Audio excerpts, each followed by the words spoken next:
Hey guys, so today's video is a mini tea. We'll go over a few things happening on the internet, and if you want to know what's happening and stay updated, then keep on watching. My Instagram, my TikTok, and my puppy's Instagram will be in the description, along with my beauty/lifestyle channel. Before we get into the video, subscribe and hit that bell because YouTube has not been pushing out content lately, so just do that if you want to be updated on some tea on the internet. Also like the video and comment for engagement because that helps a ton. So let's get into it. Jack and Hill recently, I spoke about this a few videos ago, and we have a few updates. So Jack and Hill released a mystery box, and I posted it I think a few hours after it went live, so obviously I didn't do the update for that, but it sold out within minutes, and actually it started selling out before the time that it was actually supposed to sell out. So I think it was supposed to go live at like 11 a.m. or 10 a.m. and it actually went live a few minutes before. So the people that were there on time were technically late and were already like,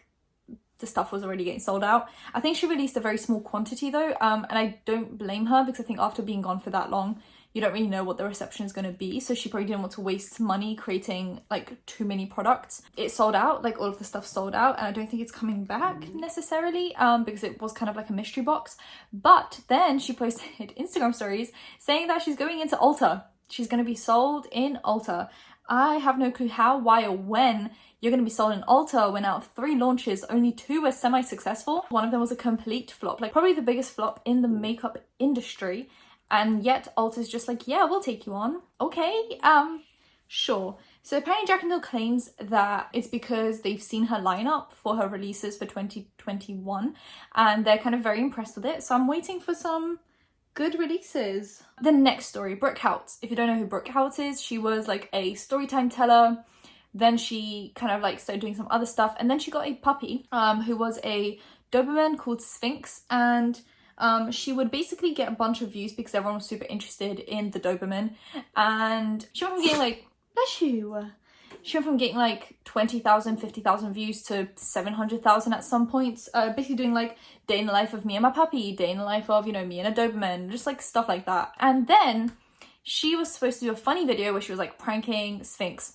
And what ended up happening, and I'm laughing because it's tragic, she posted an unedited version of the clips where she is caught pushing, hitting, spitting on her dog Sphinx, being super fake, basically being like super like happy and cheerful with the puppy. And then when, you know, the puppy, as puppies do, gets really excited, and it kind of ruins her video. She snaps, you know, constantly, and she's like jumping between like on camera personality and then like spitting on the dog. It was awful. People called, you know, animal services, but the dog was ultimately not taken away from her.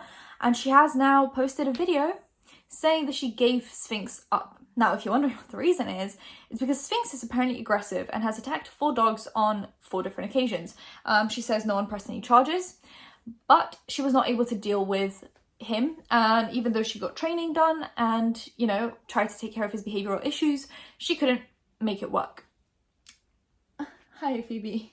You want to be part of this video? You want to be part of this video? You're off camera, babe. You're not in frame.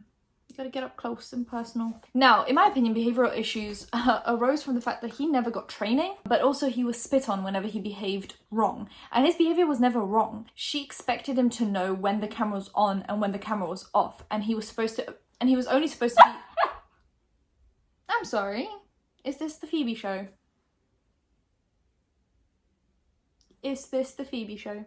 She also expected a puppy to know when the camera was on and excitement was on, and when the camera was off and excitement was supposed to just turn off. If you rile your puppy up and you hype your puppy up, you can't just then expect to, as a switch, the puppy just go, oh, I'm not excited anymore because the camera is off. Like, once you get your puppy excited, that's it. The puppy's just excited and you're gonna have to deal with it. But she almost just wanted it as a prop in a video. And I think when he misbehaved, she probably treated him the way she did in that unedited clip. She spat and pushed and punished a puppy for being excited. And I think that's exactly where the behavioral issues came from. Just in my humble opinion. Did you just try to brutally attack me while I'm stroking you? You tried to brutally attack me. I live with the diva. So I think that's where the behavioural issues came from. And she said, you know, training couldn't fix it. But I have watched enough episodes of It's Me or the Dog to know that training can do a lot if the owner just wants to try and is willing to put in effort. And she quite clearly just didn't want to put in the effort. She thought it was too much work. She also said she travelled a lot and that it wasn't beneficial to the puppy. I'm assuming he just seemed like more of an inconvenience than anything. And at that point, because she wanted to travel and have fun with her weird boyfriend, she just gave him up. I think that's the reason. And actually, I hate when people abandon dogs. I hate when people, you know, take on the responsibility of a puppy knowing that it's going to be alive for the next 10 to 15 years and then just abandon it when it becomes inconvenient. However, out of the two evils here, I think her giving him up is the lesser of the two evils. I am much more happy knowing that he's not with her anymore. I think maybe now he has potential to be a happy puppy, you know, and just to not be punished for being a puppy. Unless he also went to someone similar to Brooke, then damn. That needs to be checked out.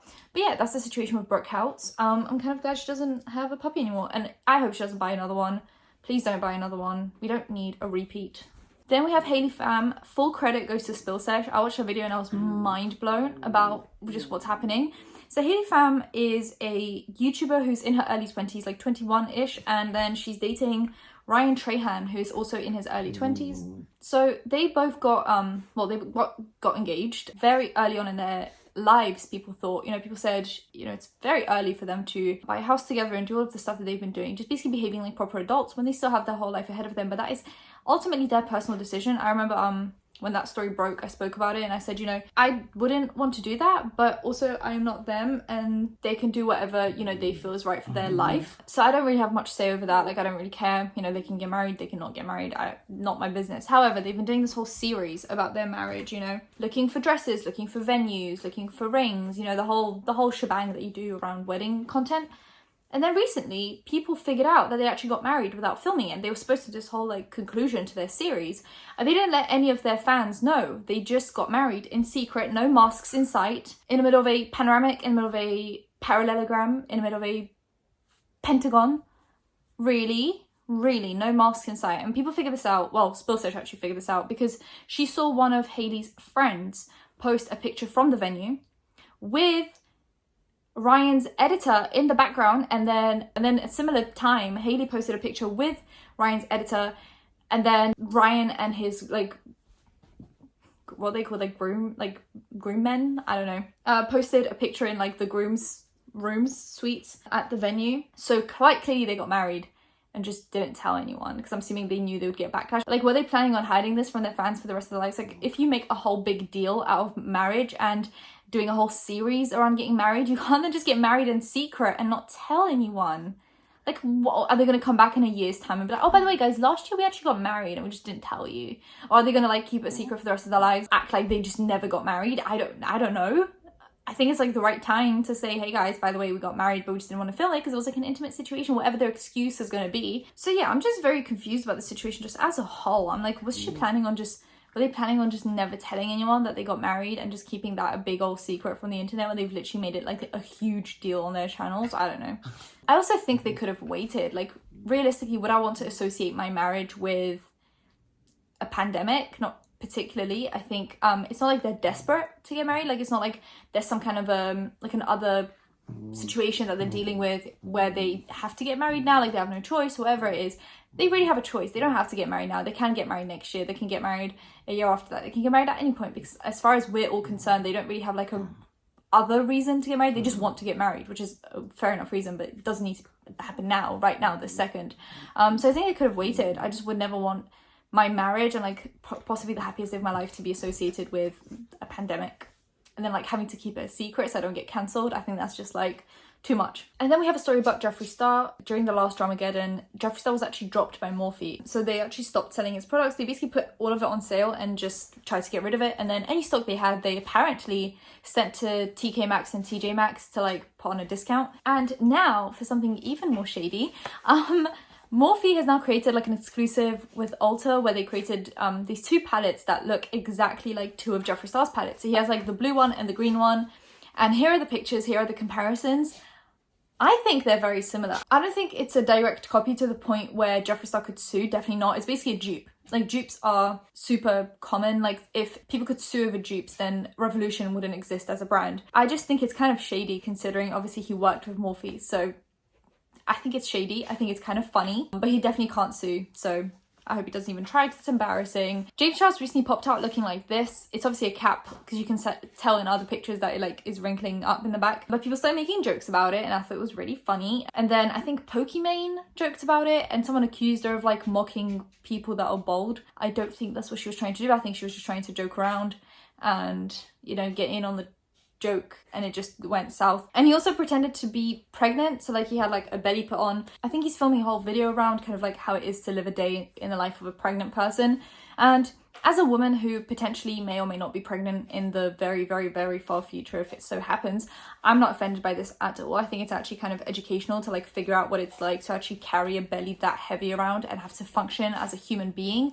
But some people made it a more big deal. I guess to each their own. Some people will be offended, some people won't be. It's just like the rule of life. You can't make everyone happy, but you can make everyone upset if you try hard enough. I just think, you know, some people might be a little bit sensitive around the topic of pregnancy, which is completely understandable. It's like a very special time in a woman's life, and some women, you know, never get to experience it, and it's very tragic for them if that's what they want to do. So I do understand the kind of like sensitivity around it, but I don't think he meant any harm by it, and I'm not offended. But then again, women are not all the same.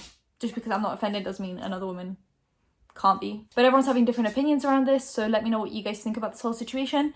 And the last thing is Bryce Hall. So if you guys don't know, Bryce Hall used to be a part of the Sway House, and they slowly started like fizzling out. And then Josh kind of like more or less left to start a podcast with Dave Portnoy, who's the guy behind Barstool Sports. Dave and Bryce have been like beefing back and forth. Bryce started like clickbaiting the whole like Sway House Josh situation, so he clickbaited it again. I fell for it. At least his videos are short because then I feel like I haven't wasted time. He films this whole video where he's promoting his kind of like Patreon in a way. It's like a website that he started where he posts like exclusive content for money. He's like promoting it the whole video, and then at the end he asks Josh the question about like Sway House, and it cuts off and he's like, if you want to know more, pay. And I'm like, I would, but I don't know, maybe, I don't know. So basically what they're saying is like Sway House is falling apart. Because there was another video that I watched where he also clickbaited it, and a guy put up like a poster up in LA, and he paid 50 grand for it so that he could join Sway House. And he was basically like, you do know Sway House kind of doesn't exist, basically. Yeah. So I think Sway House is falling apart. Hype House lost its hype the moment Charlie and Dixie left. And that's the tea on TikTok houses. And then recently Not a Content House kind of fell apart as well. The girls are still friends, but the management was absolute garbage. So I think maybe content houses aren't the wave. Maybe they're just not the way to go. Anyway, if you guys enjoyed the video, give it a thumbs up, comment down below anything you want to comment down below, and subscribe to post videos every time something happens. Hit that bell. You'll be notified when that's happening. Social media links, any other links in the description. I'll see you in my next one. Bye guys.